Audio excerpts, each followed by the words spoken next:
Pack your belongings and leave by morning, the cowboy ordered, until the cook confessed her heart. The wind howled across the wide Texan prairie, carrying with it faint streaks of dust and the cold smell of the approaching winter. Cripple Creek Ranch stood tall against the landscape, its wooden buildings weathered by years of storms and summer heat. Inside, the main lodge glowed faintly with lantern light, a welcome contrasting warmth against all that bitterness outside, though that warmth did nothing to ease the burning anger blazing in the heart of its owner, Cade Walker. Cade was a lone wolf, the kind of man who spoke little and worked harder than anyone around him. He was fearless in horseback, relentless in cattle work, and utterly unyielding with rules. His ranch was his lifeblood, and anyone who risked its order faced his temper, and that fury was owning in one person that very night. The cook, Lila Mays. Lila was from the city originally, anyway, somewhere far beyond the prairie. Her curly brown hair was always in an updo, her cheeks always flushed with the heat of the kitchen or some quiet emotion she never quite voiced. Eyes like early morning sunlight, sweet and warm and pretty total contrast to Cade's cold staely grayons. Had Anya asked her why she wanted to work in her most exhausting job for a man like Cade, the answer would not have come easily. She was running, from heartbreak, from loneliness, from a crowded city that never held her close. And she had found herself on Cripple Creek Ranch, stirring pots and baking bread and trying to be useful, trying to be loved by a thing or place or someone. Only she had never thought that the hardest man to catch would be the one man her heart gravitated toward the most. The day had been disaster from the start. The new ranch hands, boys barely old enough to hold a shovel, had messed with the kitchen storeroom, their clumsy hands knocked down and wasted expensive supplies. Gallons of cream flipped over and splattered like a little white flood across the floor, and the flour barrels we spilled open, turning the entire storeroom into a blizzard. Cade was furious. Loss of supplies meant loss of money, and just like that, the fault landed on the woman who worked there most. Lila. Cade's voice had cracked like lightning as she hurried to at the counters. What did I tell you about keeping this place in order? She opened at her mouth to make an explanation. Buddha cut her off. No excuses. You've had 2 slip-ups. This morning you overcooked the biscuit batch. Yesterday, you miscounted the carrots for the horse's feed mix. And know this. Lila sheer dropped. It wasn't her fault. She wanted to tell him. She wanted to explain that the storeroom had owned just fine until the young hands came, but Cade Walker was not the kind of man who liked listening. Pack your belongings and leave by morning, he said flatly. These words stabbed harder than any knife. Her hands froze over the counter cloth. Her chest inched into a pash, something like panic mixed with hurt. Cade, she whispered, but to the closed-off cowboy those words meant nothing. I can keep people around walk and keep the workflow steady, he told her without meeting her eyes. This ranch needs reliability. He left the kitchen without looking back. Fedor Toss huttered behind him with finality that's Hookalila's bones. She stood there for a long while, silence closing in like a fat night balloon. How could she explain? Woulda cared. Probably not. Her heart sneered, because the man had nouse for love or feeling or anything soft. And Lila, above all, was soft. That she already knew.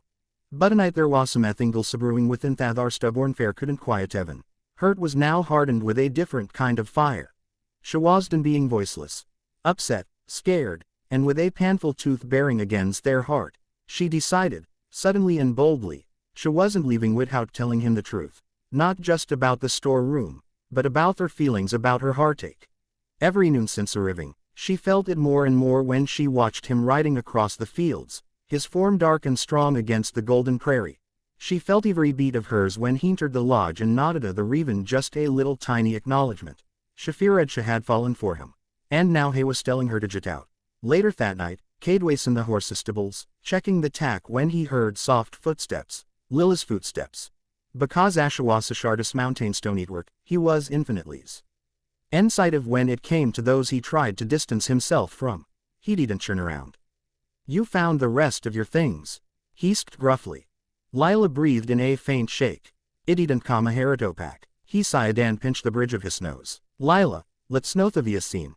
It's been a hard week. You need to be somewhere with less pressure. You're a good cook. She stopped him with a broken laugh that cracked in the still air. I am not leaving because of cooking. I am leaving, she took a shaky breath, because you want me to bootify out. Didn't you know what happened in the storeroom today? He slowly turned around now, his gray eyes sharp. What do you mean? It wasn't me, she whispered. The two new hands we were trying to make short work of their own cleaning duty. Thee knocked the shelf over. Thee spilled the floor and cream. I went in to help the McLean, but they disappeared, and when you arrived, you only saw me. Kate remained quiet. He folded his arms. Why wouldn't you say this right away? Because you didn't listen. She snapped. The end quickly clapped her hand over her mouth. Sorry. No, he said, eyes narrowing. Say it. Tears brimmed now, hot and glittering. You didn't listen, Cade. You look at me with that semestern expression like you were waiting for me to fail. I try so hard here. I know I'm not some cowgirl who grew up on a ranch.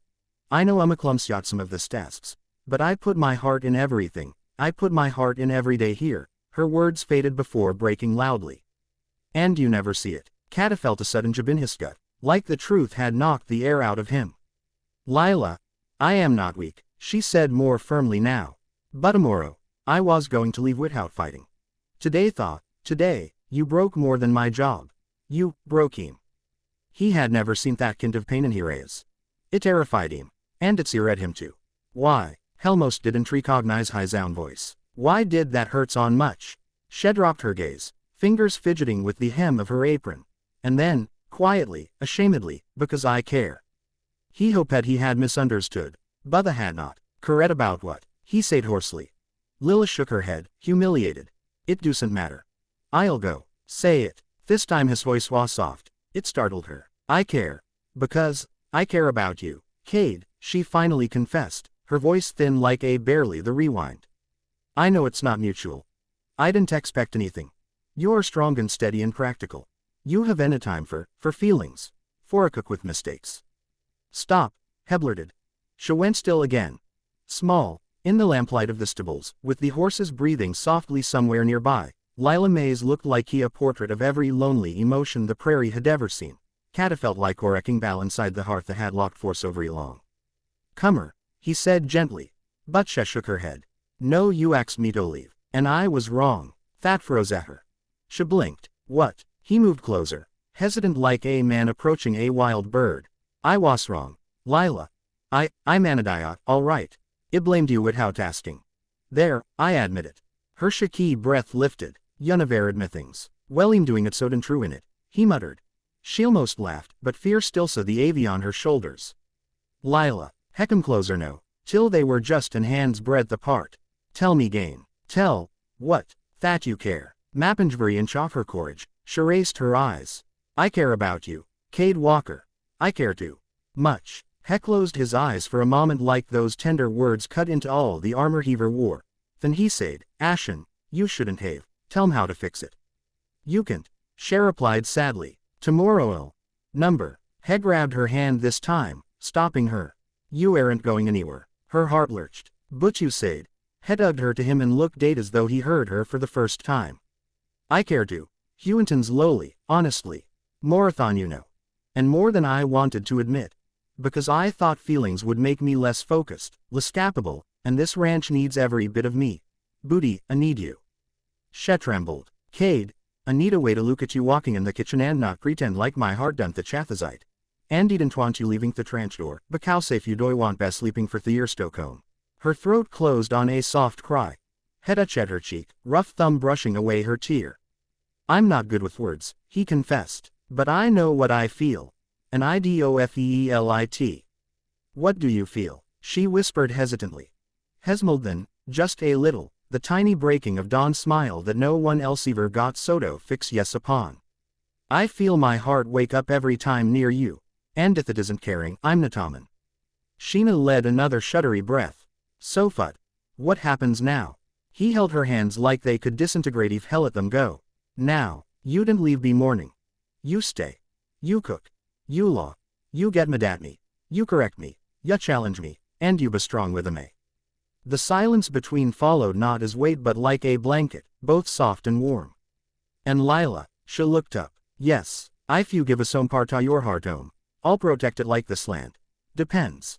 Cade. Her whisper turned to a sob of relief as she poured her head against this firm chest. Arms wrapped around her, the first ride of a man who finally allowed himself to love. They remained like there for a long quiet time, just breathing, two hearts in a dance shared between fear and hope. And outside the prairie hummed Lilius it always did when the night drew its curtain softly over Cripple Creek Ranch. She would not be packing. She would not be leaving. And Cade Walker, the cowboy who had ordered her gone only hours earlier, washer of just one thing. The cook who confessed her heart just saved his.